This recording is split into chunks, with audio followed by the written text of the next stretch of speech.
Bom dia, pessoal. Meu nome é Marco Lima. Hoje eu vou falar com vocês sobre um estudo de caso, que é um mapeamento geológico geotécnico de um talude ferroviário e algumas alternativas para o projeto de estabilização. Nosso grupo é o Felipe Martins, o Marco Lima, Pamela Ferreira e o Renato Carvalho. Nosso tema é o tema 1, vamos falar sobre inspeções de campo e projeto desse estudo de caso, e partindo aqui para a identificação do problema, né? Os inspetores, eles têm a função de ir a campo e avaliar cada um dos nossos ativos, verificar como o ativo ele está se comportando, as suas patologias e se existe ou não alguma evolução de anomalia de cada um desses ativos. E através das fichas de inspeção, né, ele informa para a gente como que está a saúde de cada um desses ativos. Nesse caso, o inspetor ele trouxe a informação de que existia uma movimentação ativa de um painel de uma cortina atirantada e ele acionou aí a área de confiabilidade e engenharia da ferrovia para poder fazer uma análise um pouco mais criteriosa sobre essa patologia. Quando a gente foi ao local, né, nós identificamos que além dessa movimentação ativa da cortina atirantada, existia ali ao redor dessa cortina algumas outras patologias que provavelmente estavam associadas com a movimentação dessa cortina. Entre elas, a gente identificou um aterro, um recalque aqui no acesso rodoviário, nesse acesso vicinal. A gente identificou o desnivelamento das linhas ferroviárias. Foi identificado, né, claramente uma movimentação vertical desse pano da cortina, além de algumas outras patologias no concreto. Identificamos também que alguns tirantes e cabeças de tirante estavam rompidas. Teve uma movimentação aqui horizontal do painel, como se ele tivesse rotacionado. Esse aterro, né, abaixo aqui, a jusante da cortina, também sofreu um recalque muito visível. Tivemos patologias em elementos fixos, né, como drenagens e canaletas. A gente identificou que esses elementos fixos eles sofreram aqui algumas patologias, e quando esse elemento ele sofre alguma patologia, isso indica que o ativo que ele compõe houve alguma movimentação nele, né? Aqui a gente pode perceber também algumas fissuras longitudinais a montante da ferrovia e da cortina atirantada, além de um assoreamento aqui das drenagens locais, tá? Puxando aqui um pouquinho a linha do tempo, a gente, né, a gente fez uma retroanálise nas fichas de inspeção e identificamos aqui que já havia a informação de abatimento dessa cortina em 2018. Eram 8 centímetros de recalque desse pano, porém ela se manteve estável até o dezembro de 2022, quando foi identificado que essa cortina ela já tinha batido 20 centímetros, além de ter causado aí um desnivelamento nas duas linhas ferroviárias. Em abril de 23 foi quando a gente foi no local para avaliar melhor o problema. Já havíamos identificado todas essas patologias, né? O recalque no aterro, a ruptura da canaleta, o recalque na estrada de acesso, as trincas na plataforma, fuga de material da entrevia, o desnivelamento das duas linhas e o abatimento dessa cortina, ela já estava em 33 centímetros. Então a gente tinha um problema muito grande nas mãos, porque era um problema ativo, né? E esse problema ele estava refletindo aqui na circulação ferroviária.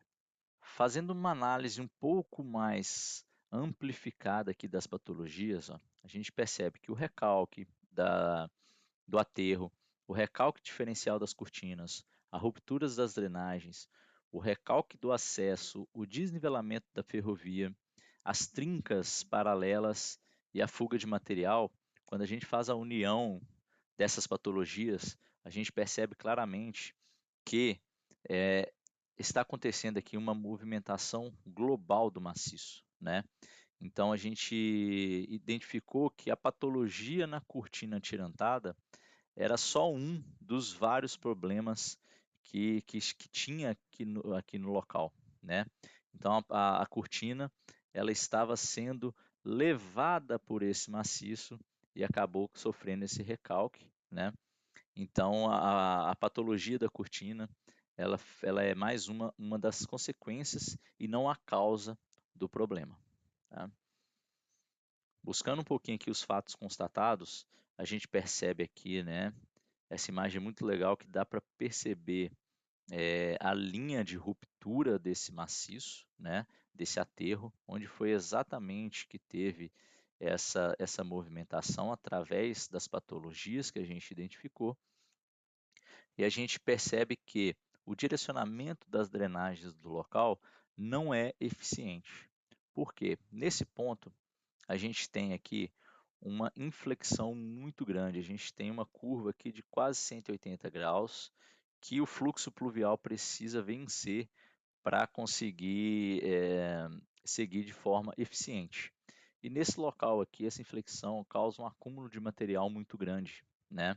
A gente tem uma sedimentação que fica acumulada aqui, consequentemente tem um assoreamento das drenagens e esse assoreamento ele traz aqui uma ineficiência do sistema, né?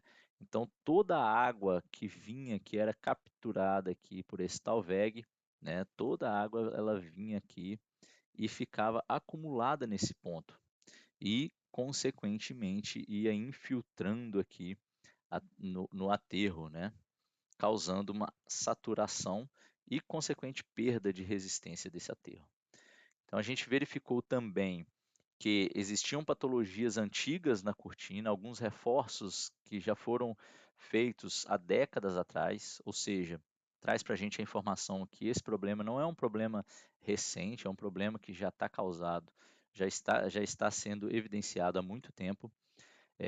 Também foi avaliado a falta de manutenção preventiva no local, as drenagens estavam muito ruins, o que estavam causando um fluxo pluvial de maneira incorreta, incompetente, e ficou evidenciado também uma saturação no aterro, né? A gente percebe que uma mudança de coloração do material que a gente escavou, né? Então, esse aterro ali, ele estava realmente muito saturado. Bom, com isso, a gente executou aqui um plano de manutenção. A primeira foi as ações emergenciais, que foi o reforço completo dessa cortina tirantada, né? Todos os tirantes que foram rompidos, a gente recuperou eles.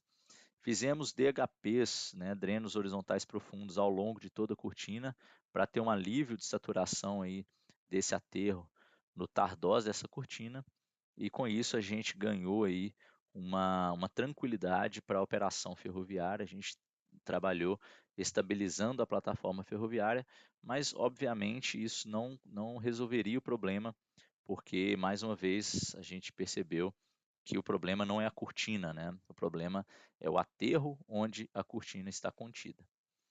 Então a gente traçou aí o plano de investigação, fizemos um mapa de investigação com sondagens mistas ao longo de todo o talveg, de todo o aterro, né? E tiramos algumas amostras deformadas. A partir da sondagem mista e das amostras deformadas, foi possível fazer a correspondência entre elas para identificar aí o perfil, né, estratigráfico local, tá? Então a gente executou esse perfil topográfico e estratigráfico e aqui a gente consegue perceber que o aterro ele foi constituído acima de um colúvio, né? E a cortina atirantada que existe hoje, ela está, parte dela, ancorada nesse colúvio, né? Então, a própria cortina, ela não tem uma estabilização, uma estabilidade conforme necessário, tá? Bom, fazendo uma retroanálise, a gente percebeu que toda aquela tese, né, de acúmulo de água montante da ferrovia, ela ela foi corroborada aqui pela retroanálise. A gente percebe que quando tem um aumento, né, do nível d'água, aqui aquele acúmulo de água que estava acontecendo a montante da ferrovia, estava tendo uma infiltração aqui no colúvio, e quando a gente tem essa elevação do nível d'água, o colúvio ele fica completamente saturado e traz aí para a gente uma instabilização geral desse maciço, né? Então, toda aquela tese que a gente, né, identificou que um sistema de drenagem ineficiente no a montante da ferrovia, a montante do aterro, e essa infiltração de água causada por essa ineficiência de drenagem, ela foi a principal causadora aqui dessa movimentação, dessa instabilização global do talude. Tá? Depois disso, a gente criou algumas alternativas, né? Foram 11 alternativas estudadas. Eu não vou passar cada uma delas aqui devido ao tempo, tá? Mas me coloco à disposição para mostrar depois para vocês cada uma delas. A gente levou em consideração para escolher essa alternativa todas as necessidades de execução, né? Facilidade de execução, impactos à comunidade, impactos ao meio ambiente, impactos à segurança, né, de execução, viabilidade de execução, custo, isso tudo foi levado em consideração para que a gente possa escolher aqui a alternativa 3, tá? Então são duas cortinas atirantadas ascensionais. Bom, essas cortinas elas serão executadas aqui no corpo do aterro, né? Os seus tirantes eles vão ser ancorados em rocha sã para garantir realmente a estabilização completa desse maciço, desse aterro, e vai trazer para a gente uma estabilização da operação ferroviária aqui no local. Tá? Além disso, né, todo o sistema de drenagem vai ser revisto, vai ser reavaliado para trazer aí uma competência para o direcionamento, para o fluxo pluvial, e que não haja mais infiltração de água aqui no colúvio, que foi a principal causa do nosso problema. Infelizmente, essa obra ela ainda não foi executada, né? A gente só tem o projeto pronto. Ela está prevista agora para execução em 2024/2025, e eu trago para vocês, posterior à execução, como que ficou aí a obra acabada depois disso. Tá bom? Muito obrigado, tenham um ótimo dia.